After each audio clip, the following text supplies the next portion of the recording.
Sa likod ng mga matataas na pader ng Camp Karingal, matatagpuan ang Quezon City Jail Female Dormitory.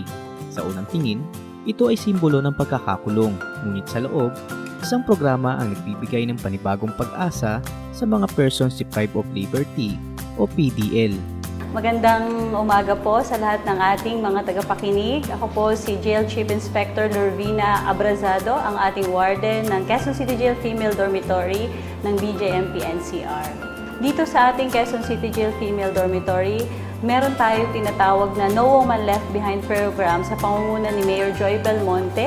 Ito ay nasimula noong 2021 na nagkaroon ng mga programa sa mga female persons deprived of liberty na nagpo-focus sa pangkalusugan, pangkabuhayan, edukasyon at ang ating aftercare program.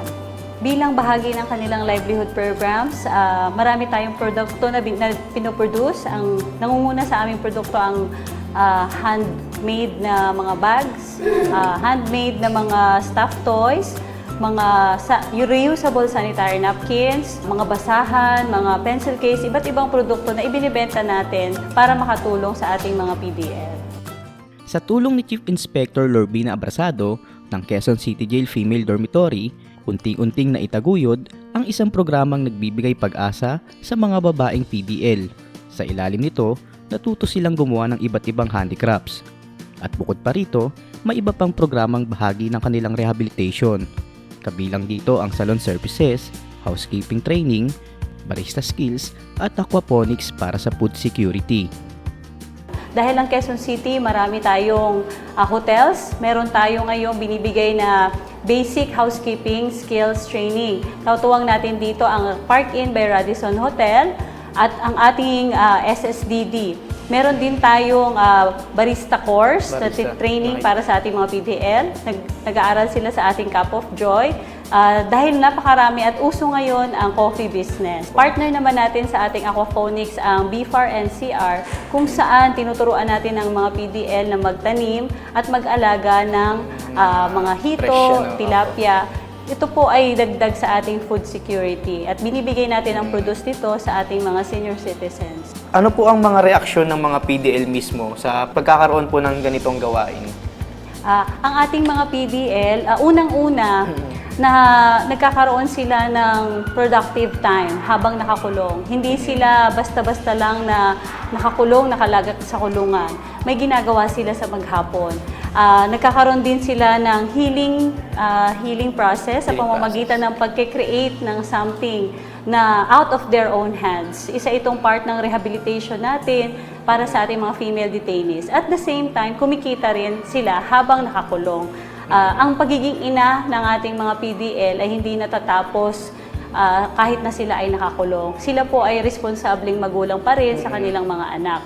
So habang nakakulong po sila, nagtatrabaho sila, nagkakaroon sila ng kita at pinapadala pa nila ito sa kanilang mga anak na nasa labas. So yun po yung malaking tulong ng pagiging involved nila sa livelihood programs natin dito sa ating City Jail. Mula sa simpleng materyales, nagiging magaganda at makukulay na produkto. Ang bawat piraso ay may kasamang kwento ng pagpupunyagi at pagbabagong loob. Dahil papalapit na ang ating Christmas season, meron po kaming mga paparating na programa. Meron kaming incoming partnership with Soler North. Meron din kaming display sa ating kapartner na mula noon pa, ang Park Inn by Radisson Hotel. Sa pamamagitan nito, yung mga market natin ay lumalawak. Doon na kami magde-display, nilalabas natin ang mga projects nila, ang mga products nila para mas makilala sa labas. At meron din tayong social media page, meron din tayong updated brochure, meron tayong QR code para mas madali ang pag-scan. So ang ating reach ay hindi lamang sa Quezon City. Kahit saan po pwede tayong makakita at makapag-order ng aming product. Para mas lumawak.